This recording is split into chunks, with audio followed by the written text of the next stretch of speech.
right, anyway, man, let's hit this article up on the Monday stream after the morning or the Monday after, baby. The little good and the mostly bad and the ugly from the Saints route in Seattle. Shout out to Bob Rose. All right, and this is what he dropped on us about the hapless game that happened.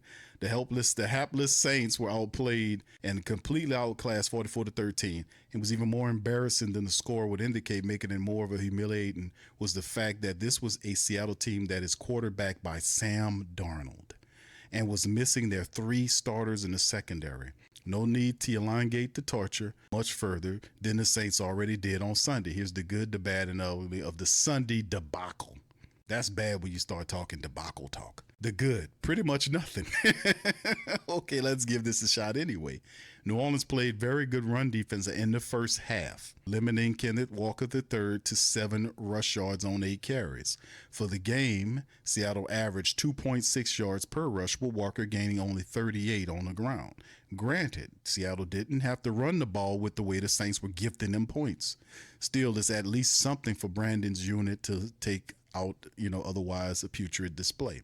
It was only 1 week, but plenty of teams have an off day or even get routed by an opponent only to go on to bounce back for a solid season.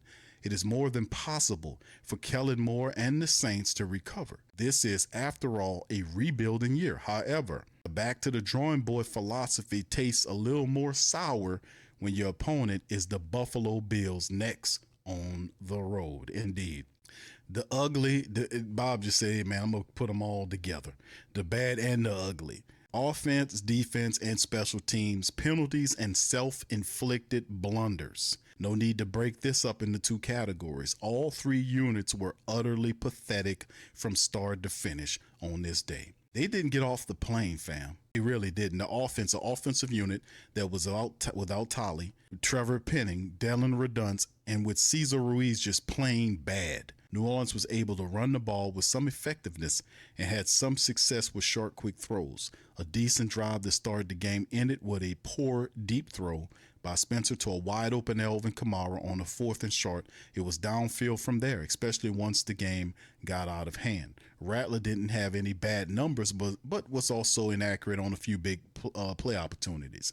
The offense is getting the ball to Kamara, Chris Olave, Rashid Shaheed, and Jawan Johnson. The problem is that next to none of those plays are down the field, and none of them are shaking loose to create big plays on their own. This is a great point of contention here for the Saints, that separation is not happening. This is true. We're not gaining the separation. The defenders almost feel like they're super glued or gorilla glued to the backs or the sides of the Saints wide receivers. The separation is simply not there. A perfect example is Olave, who had 10 catches for 57. Y'all was talking about that during the stream. I was like, he can have 20 catches. In this game, if he got the ball 20 times, it'll be less than 80 yards. 20 catches for 80. No effect on the game at all. And is averaging a meager 7 yards per reception on the year. It can't happen for a proposed number 1 guy. The Saints playmakers are simply not making plays, and their lack of blocking or infuriating penalties from the offensive line isn't giving them extra opportunity to do so. Going to the defense, a microcosm of this entire day for New Orleans was summed up in 2 plays on Seattle's opening drive after the failed 4th down pass to Kamara. On the first play, Brian Bresee blew a sure sack on Sam Darnold. That's right. And Sam Darnold spent out of that sack that resulted in a 29-yard pass to Jackson Smith-Njigba. 2 plays later, linebacker Isaiah Stallbird batted down a pass on a beautiful blitz to force a field goal attempt. However, a dumb personal foul by Brian Bresee gave Seahawks a 1st down and led to an easy gift touchdown to open the game. That was also another thing. They had them stopped, and we've seen that, fam. We've seen that happen several times through the last 3 weeks. The Saints will have them stopped in some kind of way. They'll have a penalty of something that would then gift the offense an opportunity for a new set of downs. We've seen that happen all the time. This was a great point because out of all the other stuff we've seen, you kind of forget that, but this is true. So, Yes, the Saints played good run defense. Their performance against the pass was abysmal. New Orleans had a non-existent pass rush, while their coverage was worse than crumbling dam against a fast-rising river. Damn, Bob went nature on their ass. Smith and Jigba tortured the Saints defensive backs with 5 catches for 96 yards and in basically less than 3/4 of action. Sam Darnold riddled New Orleans for 218 yards while completing 14 of 18 passes. Downright ridiculous. And this is not the first time that we've seen a quarterback who is mediocre quarterback. We've seen the guy from San Francisco last week, Matt Jones, a backup, come in there and play like, I mean, that he could have did a Brock Purdy impression on the Saints. He was passing too. The Saints could not generate any pass rush. They didn't make the man uncomfortable back there, and he torched him. Then, of course, the special teams, which is the most egregious unit out of all of this. Saints gave up a 95-yard punt return for a touchdown. Another easy touchdown was gifted as a result of a block punt. When the Saints showed a flicker of life, they managed to snuff that out by giving up a 60-yard punt return that led to another easy Seattle touchdown. Yet another Blake Grupe missed field goal only added further insult to an embarrassing special team display, all of which happened in the first half. The game was done in the first. The first quarter was over with, man. I was like, the game is over with, because you could see how they were playing. It just wasn't any energy. It was no urgency. So to sum it up, the Saints couldn't block, avoid penalties, which 8 in the first half, 11 for the game, create big plays offensively, cover receivers, rush the passer, tackle a kick returner, guard against a block punt, or even make field goals. That is damn near all of the fundamental things that you need to do as a team to win games. So they couldn't block, avoid penalties, create big plays offensively, cover receivers, rush the passer, tackle a kick returner, guard against a punt block, and make field goals. Golly. Any momentum taken away from the first 2 weeks were blown up in 30 minutes of bloopers during the first half at Seattle. The Saints now stagger into Buffalo next week to take on a Bills team far superior than the Seattle Seahawks. Shout out to Bob Rose. Bob is pissed. Let him have it, Bob. Let him have it. It's crazy, man. It was really, really ridiculous. The flag situation was just the penalties, and we've talked about that. They had 13 penalties in the first week of action. They dropped it to, I think, 6, and then now they're back up to 11. So you try to look at it as a building moment going forward, but where do you go with this? Because you can look at the first one, okay, this, and then the second one, okay, we can see what's happening. Then the third, the bottom flaw, and then the Seattle team is not really that good. They're not really that great of a unit. So why did they look so drastically bad? Why did they not give enough to play football? Why did they go up there and lay it down when they know? That's why I'm questioning the mindset of it, because I'm like, dude, you're a team that is 0-2 going into this game. You must know, and I'm pretty sure the coaches, all of them, are telling you, fam, we have to play hard and smart in this game because we do not want to open the season up 0-3. We don't want to go there. We don't want to be in an 0-3. 0-2 hole is one thing, one win, and you halfway out. But 0-3 hits differently. And you know what's going to really be stinky? 0-4 on their ass. That's really going to be something, because I'm not giving them a chance to win against Buffalo. I'm just going to be honest with you. All right, what's up, DJ Field Code? DJ Field Code 79 says, ship them boys some gumbo. Q. Bro, they need to. I don't know what's going on with them guys, bro, but they suck. They got to get it together. Cam was looking all pathetic up at the presser, and I guess he's wait till we get on the plane. We're gonna fuss. You gotta fuss at a guy that's a millionaire player checking his bank account. Cam, yeah. It's not the same, man. All right, and then of course, man, this is another one from NOLA.com. Shout out to them. They kind of covered a little bit. They talked about the disaster there was and a 5-hour flight back on top of it.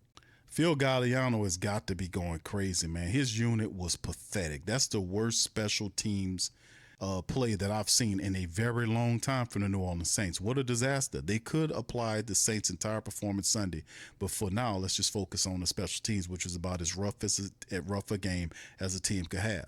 punt return for a TD, block punt, doing both first quarter seems impossible. That's what the Saints did to bury themselves. That wasn't all. They gave up a 60-yard punt return, a kickoff return in the second half that set up another touchdown. And Blake Grupe missed the field goal in the first half. The 5-hour flight back home had to feel even longer for special teams coordinator Phil Galliano. That was a disastrous haul for the Saints. And then, of course, we talk about the penalties in microcosm. Now, this what kind of digs into it. Flags galore. Saints aren't good enough to beat most teams. To get a win, they'll have to play a clean game. 3 games into the season, and it's clear they can't do that yet. Penalties haunted the Saints again, just like they did in week 1. The Saints committed 11 penalties against Seattle, including 8 in the first half. Brian Bursi's unnecessary roughness penalty for a headbutt, butting a player after a third down stop extended Seattle drive leading to a touchdown. The Saints also had a false start on 4th down attempt and ended up having to punt. The punt was returned for a touchdown. Cleaning up the penalties should be a priority for Kellen Moore if he wants to get the first win anytime soon. And like I said, anytime Kellen Moore says the cleanup thing, I hit the cleanup, man. Because that's what Dennis Allen was saying yesterday. So, straighten it out or whatever it is. I might put some Lattimore if he starts saying that up here. But at the end of the day, it's just like stuff that you have to fix. You have to fix it. You got to be Mr. Fix It, I imagine. You got to be Mr. Fix It and turn it around. Now, of course, after we talk about the articles, we'll give some solutions. And the solutions, I mean, you all know what it comes to players being disciplined. Why are these guys so undisciplined? I know they're intelligent, but why do they display non-intelligence? I know some of them have hearts, but why don't the team reflect guts and courage? Why does the team look like this? And it's not the fact that they're that beat up. They have some people missing on the offensive line, but the playmakers are there. Chris Olave's there, Rashid Shaheed, Juwan Johnson, Elvin Kamara. Those guys are there on offense. The playmakers are on defense. Demario Davis and some of those guys are there. So where's the heart, the guts, the courage, the passion, the integrity? Where's the intelligence? Where are the things that make a good team, like you're supposed to possess? The never say die mentality. Where's the account? And the biggest word is, where the hell is the accountability? Because unless you have any of those great things, you're not going anywhere. You're not going to do anything. Before any of the talking heads from the national media talk about the reason why you're going to lose is because you got a young quarterback or inexperienced quarterback, you're proving them true. Not because of the quarterback, but because these other guys can't do shit. So I don't know. I challenged them. Where is the heart and the mind of these players, especially the supposed leaders? Where are they at now? Where the hell are these guys at? Why are they not doing what they're supposed to do? Because for Kellen Moore to turn this around, they're asking them, well, we got to do this, we got to do that. That's speaking to the captains, the team captains. The team captains have to gain some accountability. And then Kellen Moore is going to have to start benching people. That's another power that Kellen Moore has. He has to start benching some of these guys because you can't lose the season, even though they're saying that you're going to be a worse team. You can't. You still got to show out. If you got guys that's not playing, you got to bench some of these guys. Cesar Ruiz needs to be benched. You might have to see if you can go out and try another guy at his position. You're going to have to mix it up. You have to state a message to this team that if your poor play will not be tolerated, I will have to bench you. I don't want to, but you give me no choice. I have to bench you. You have to bench Isaac Yiadom for Quincy Riley. You have to bench Cesar Ruiz and put somebody else in there. You got to bench these guys because they're hurting the team. And also, if we got to get to the point where Chris Olave, he had a better turnout, but it's still the fact that we have guys that can move and get upfield, and we still are dinky-donkey doing this thing. We got to be able to still press. And I know Spencer shot the ball down the field to Elvin Kamara. Bob didn't mention that. He did say he threw the ball down to Elvin, but that was really on Elvin Kamara. He threw that ball out of there. Elvin was backpedaling to it. I don't know why Elvin Kamara turned around and started backpedaling and reaching his hand up for it. I don't understand that. All he had to do was turn his ass around and run full speed, run up under that ball. That's a deep touchdown. That would have changed the look of the game because it would kind of force them guys to play back. It kind of made it a little easier for them to run inside. But the optics of it is, at some point, you can talk all you want, Kellen. You're going to have to start benching guys, bro. And if the veterans don't show up, some of these guys, you might have to trade them on up out of here. I'm just gonna have to be because that's the thing. That's the talking point of the thought process of people in the building that's not looking at the Saints and saying, "Oh, they're gonna be this bad." No, the Saints have enough talent to win. But if those guys that are supposed to be a part of the of making things work, the Chris Olaves and all these other type of guys, that the Juwan Johnsons, if those guys are not going to be the solution, then they have to be set down. Especially if you look at Cesar Ruiz, I think his time has run out. Cesar Ruiz needs to be benched. Cesar Ruiz is an embarrassment, and the guy is not good. He's not good. He's not good. He's not consistent. His footwork is bad. I don't know how they let this man stumble, fumble his way into a starting guard position in the NFL for 6 years now, whatever it is. A terrible, inconsistent play and major grace people have been giving this guy. I've been saying this guy has been an eyesore and terribly inconsistent for a while now. And people are starting to see how bad he is. That has to change. We can't have nasty lines. So it's just the sweet and sour truth of the matter, so to speak.